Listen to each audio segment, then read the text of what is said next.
오늘의 말씀은 15장 4절로 6절의 말씀.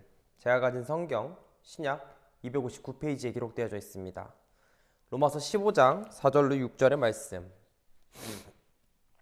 제가 받들어 봉독합니다. 무엇이든지 전에 기록된 바는 우리 교훈을 위하여 기록된 것이니 우리로 하여금 인내로 또는 성경의 위로로 소망을 가지게 함이니라. 이제 인내와 위로의 하나님이 너희 그리스도 예수를 본받아 서로 뜻이 같게 하여 주사 한 마음과 한 입으로 하나님 곧 우리 주 예수 그리스도의 아버지께 영광을 돌리게 하려 하노라. 아멘. 오늘 말씀의 제목은 기록된 바라는 말씀의 제목으로 여러분과 말씀을 나누고자 합니다. 유명한 부흥사가 한 명 있습니다. 빌리 그레함이라는 사람인데요. 이 목사님에게는 아주 친한 친구 한 명이 있었습니다. 그는 어렸을 때부터 산악지대를 살았기 때문에 그 산의 지리에 대해서는 너무나 잘 알고 있던 자였습니다. 어느 날 젊은 시절에 하루는 등산을 하게 되었고 그 등산에서 불행하게도 길을 잃고 헤매게 되었다고 합니다.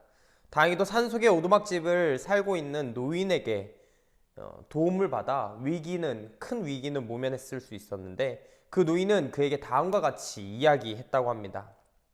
젊은이, 대부분의 사람들이 산에서 길을 잃으면 얼른 내려가 동네라든지 길 아래, 즉 산 아래쪽에서 찾을 수 있는 곳을 찾으러 내려간다네. 그런데 그것을 내려간다면 곧 죽는 길이라고. 산중에서 길을 잃으면 반대로 위로 올라가야만 살 수 있다는 것을 명심하시오 라고 이야기했다고 합니다. 왜 위로 올라가야 한다는 말을 했을까요? 그것은 위로 올라가서 자기의 위치를 먼저 스스로가 발견할 수 있어야 됩니다. 내가 과연 어디쯤 와 있는지, 내가 어디에 있는지를 정확히 알고 있어야 내가 어느 방향으로 어떻게 내려갈 수 있는지 또한 어느 쪽에 마을이 있는지 또한 분명하게 인식하고 살 수 있는 길을 찾을 수 있다는 것입니다.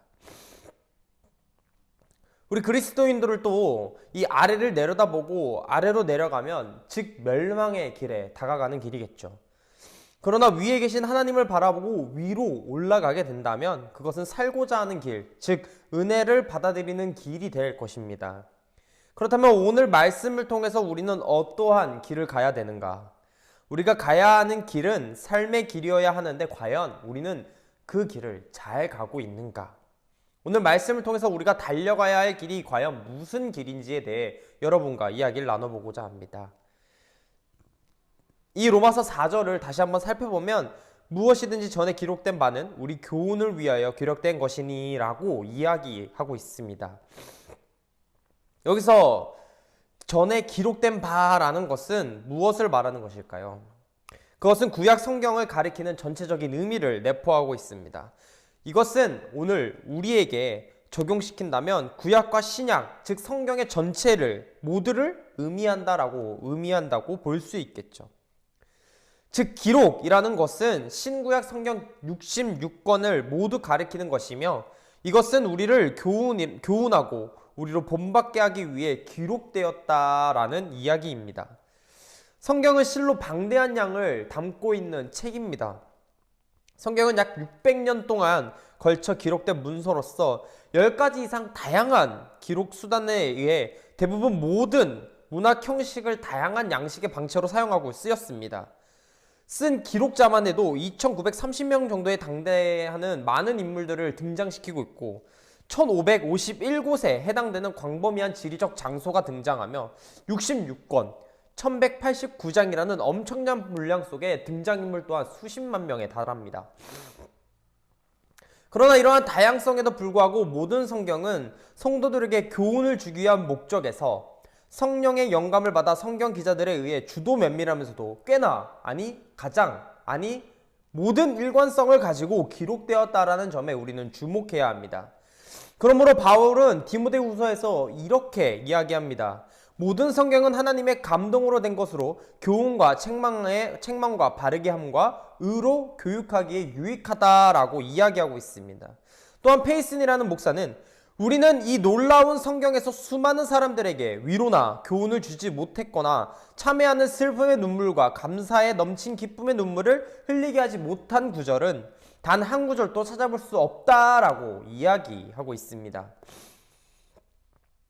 우리는 물론 성경에서 반드시 선하고 아름답고 깨끗한 이미지들을 기록하는 것이 우리에게 참 좋은 것처럼 느껴질 때가 있습니다. 성경은 왠지 모르게 우리에게 조금 다가올 때 이래서 이 많은 기록들이 나에게 의롭게만 다가왔으면 좋겠습니다. 성경은 인간의 타락을 비롯한 온갖 범죄와 추악한 일들 또한 그런데 기록하고 있다는 부분을 우리는 생각해야 돼요. 심지어 하나님의 아들을 인간들이 십자가에 못 박았던 최악의 사건까지도 담겨져 있습니다.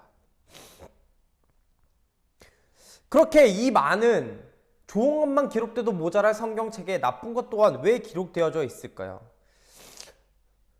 성경을 읽는 우리가 교훈을 얻기 위해서 바로 이 모든 것들을 다 기록했다라는 것입니다. 바로 어떤 교훈을 말하는 것이냐? 그리고 그러한 악한 일들을 본받으라는 것이 아닐 건데 과연 무엇을 보고 본받을 게 있느냐? 심지어 하나님의 아들을 못 박았던 그 이유 또한 왜 그러한지, 그렇게 악한 일들, 인간을 보고 인간의 한계와 완악함을 깨닫고 왜 이 모든 것들을 기록해왔느냐?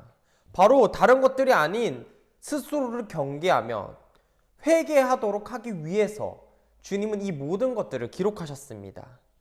우리는 우리의 잘못을 잘 받아들이느냐? 아니요, 그러지 못합니다. 즉 남의 이야기라고 취급하고 이 경고를 가볍게 무시하는 경우가 많이들 있습니다. 받아들일 수 있으면 언제나 좋고 이 좋은 이야기들을 다 누구나 받아들일 수 있을 것입니다. 그런데 받아들일 수 있다면 쉬울 수 있는 일이나 모든 사람들이 그것을 다 받아들이기엔 어렵습니다. 계속해서 안 되는 이유를 설명하고 무엇을 해야 하는지도 분명하게 가르쳐야 한다는 것이죠. 그래야 우리가 잘하고 있는 것이 무엇인지, 어떻게 나아가야 하는지 또한 잘못된 방향으로 우리가 가고 있는 샘플 또한 볼 수 있어야 한다는 겁니다. 또한 그래서 내가 해서는 안 되는 행동이 무엇인지도 잘 예로 설명하고 있다는 것이죠. 어떤 극단적인 생각을 가진 사람들은 성경은 거룩하여만 한다, 악한 일들은 기록할 수 없다라고 이야기하는 자들도 있을 수 있습니다. 이 순수한 하나님의 말씀과 선한 일들만 추려 모아야 된다라는 이야기를 하는 자들도 많겠죠.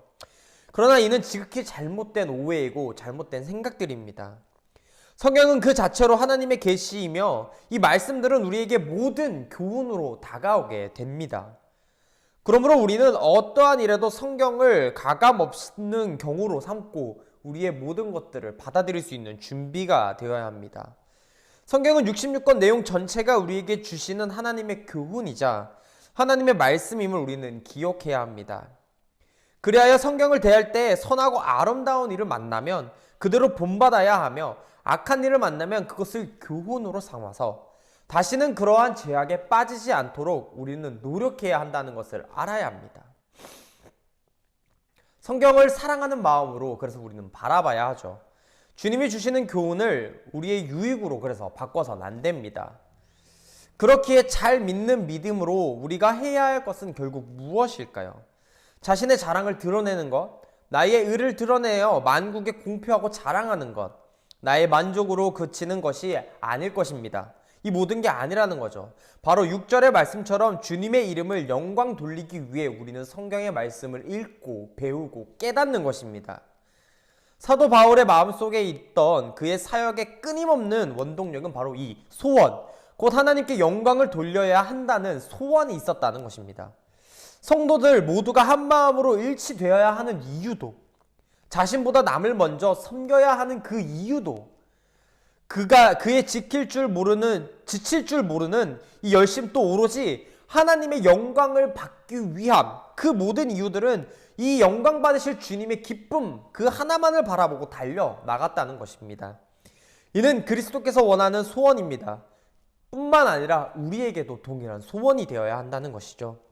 그리스도께서는 하나님의 영광을 위하여 자신의 원대로 하기를 원치 않으시고 아버지의 원대로 되기를 원한다고 그 눈물이 핏방울이 되기까지 기도하셨던 것처럼 말입니다. 한 가지 예를 들려고 합니다. 18세기 뉴 잉글랜드에 있던 대각성의 시대가 있어요. 1734년부터 5년, 그리고 뭐 1740년부터 1년까지 이 걸친 하나님은 이곳에 놀라운 변화를 주셨다고 합니다. 그 일에 한복판에 있던 조나단 에드워즈라는 사람은 설교자로 그곳에서 일을 시작을 했어요. 지독한 근시로 원고의 촛대를 들고 행하였던 그의 설교는 영향력이 거의 믿기지 않을 정도로 엄청났습니다. 설교도 제대로 보지 못하는 자가 전하는 그 말씀은 꽤나 영향력이 컸다는 것이죠. 사람들은 그의 설교 앞에서 구원의 길이 어디에 있느냐며 찾기를 간절히 구하는 정도에까지 이르게 됩니다. 그로 하여금 그러한 놀라운 사역의 원동력이 무엇이었느냐? 그것은 그의 어린 시절 회심을 경험하고 느꼈던 하나님의 말씀이었습니다. 바로 하나님은 영광만을 받으셔야 한다는 것, 그거 하나에 대한 믿음이 있었다는 것이죠.